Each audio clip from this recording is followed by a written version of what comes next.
नमस्कार। मैं हूं अखिलेश सिंह और आप देख रहे हैं खबर के पीछे का सच।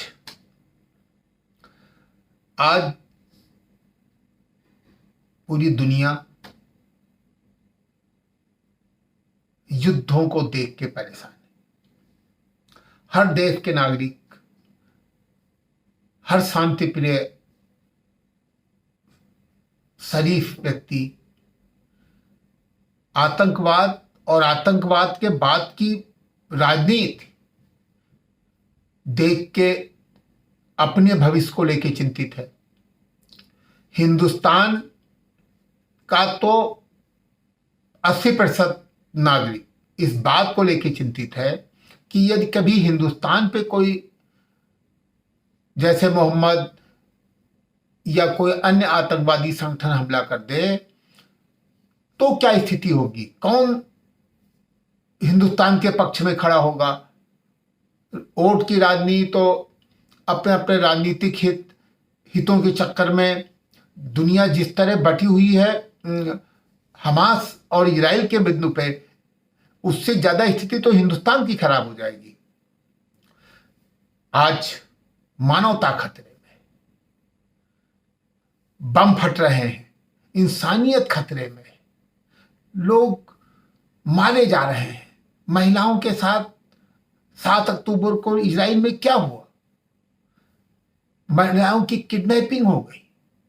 कुछ आतंकवादियों ने एक संगीत के कार्यक्रम में जाकर के 200-300 लोगों को मार दिया, वहीं से महिलाएं उठा ले गए, बच्चों के गले रेत दिए, महिलाओं के साथ बलात्कार किए।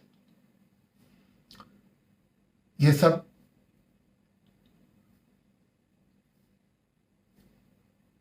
धार्मिक कट्टरता के नाम पर हो रहा है। और उसके बाद इजराइल लगातार बमबारी कर रहा है। बमबारी से गाजा में 21 लाख आदमियों का जीना मुश्किल हो गया है। उनके पास ना बिजली है, ना पानी है, ना खाना है। और मजेदार बात यह कि जो देश इस्लामिक भाईचारे के नाम पे उनकी मदद करने की बात कर रहे हैं, आतंकवाद को आतंकवाद न कह करके विभिन्न तरीके से किंतु परंतु के माध्यम से लटकाने की और मदद करने की कोशिश कर रहे हैं, वो भी गाजा के लोगों को अपने देश में घुसने की इजाजत नहीं दे रहे हैं। मिस्र, जॉर्डन, इन्होंने मना कर दिया कि नहीं, हम आपको आने नहीं देंगे, आप कहीं और जाइए। नारा वो दे रहे हैं कि साहब ये फिलिस्तीनियों को अपनी जमीन से हटाने की कोशिश है, इसलिए हम नहीं आने देंगे। लेकिन नहीं, देख रहे हैं कि लगातार बम गिर रहा है, लोग मारे जा रहे हैं। इजराइल ने चेतावनी दी है कि आप खाली करिए वरना हम बमबार्ड करेंगे। उस स्थिति में तो आपको मानवता के नाम पे, अगर आप इस्लाम के नाम पे दुनिया को जोड़ने की बात करते हैं, उनके साथ खड़े होने की बात करते हैं, उनको आने देना चाहिए, लेकिन नहीं कर रहे हैं आप। और सबसे बड़ी घटना गाजा के अस्पताल में रॉकेट फूट जाने की, 500 लोग मारे गए, ऐसा दावा हमास कर रहा है।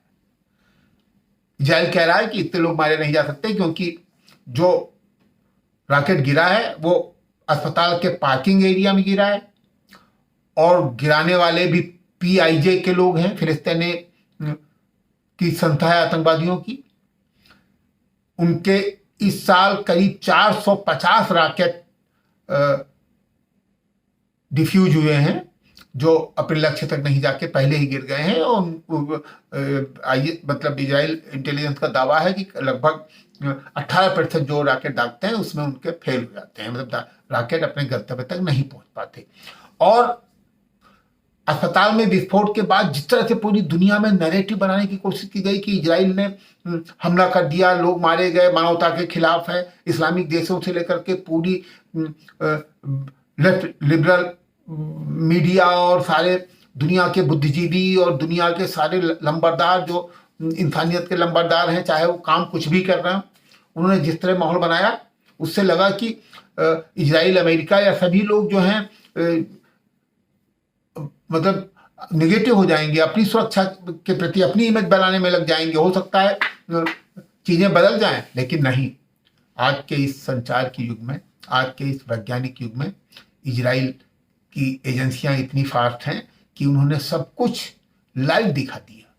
दो आतंकवादियों के बीच जो बात हुई, जिसमें उन्होंने ये वर्णन किया कि ये रॉकेट कहाँ से छोड़ा गया, कहाँ गया, कैसे गिरा, इसका पूरा लाइव सुना दिया। ऑडियो, वीडियो और सैटेलाइट से सिद्ध कर दिया कि ये हमने नहीं छोड़ा है, ये आतंकवादी संगठनों ने छोड़ा है। कुल मिला के इस दुनिया में एक प्रश्न चिन्ह खड़ा हो गया कि अगर आतंकवाद को मिटाया नहीं गया, अगर धार्मिक कट्टरता को, कारण जो भी हो, लेकिन मानवता से बड़ी कोई चीज नहीं है। आपके कोई भी सिद्धांत हो, आपकी कोई भी मान्यता हो, आपकी कोई भी व्यक्तिगत या धार्मिक भावना हो, लेकिन मानव की लाश पे थोड़ा तय होगा वो। आज आप देखिए, दुनिया के कुछ देश तो जब दूसरे देश लड़ते हैं तो उनको लाभ होता है। आज अमेरिका, दुनिया में जो असलहे खरीदे जाते हैं, जो लड़ाई के सामान खरीदे जाते हैं, उसमें अमेरिका का हिस्सेदारी 40% है, रूस की 16% है, फ्रांस की 11% है, चीन की 5 और 5.5% है, जर्मनी की 4-4.5% है। मतलब दुनिया के जो बड़े देश हैं, इनको तो कोई भी लड़े उनको लाभ होता है और वो अपनी रोटी सेकते हैं। एक चीज और भी है कि आप सोचिए कि 2022 में लगभग 2.5 लाख लोग युद्ध में मारे जा चुके हैं। इसी तरह 2021 में 1,20,000 के आसपास लोगों की मृत्यु हुई है। 2020 में करीब 78,000 लोगों की हुई है। 2019 में 84,000 लोगों की हुई है। 2018 में करीब 1.5 लाख के आसपास लोगों की हुई है। मतलब हर साल लाखों आदमी मारा जा रहा है। और क्यों?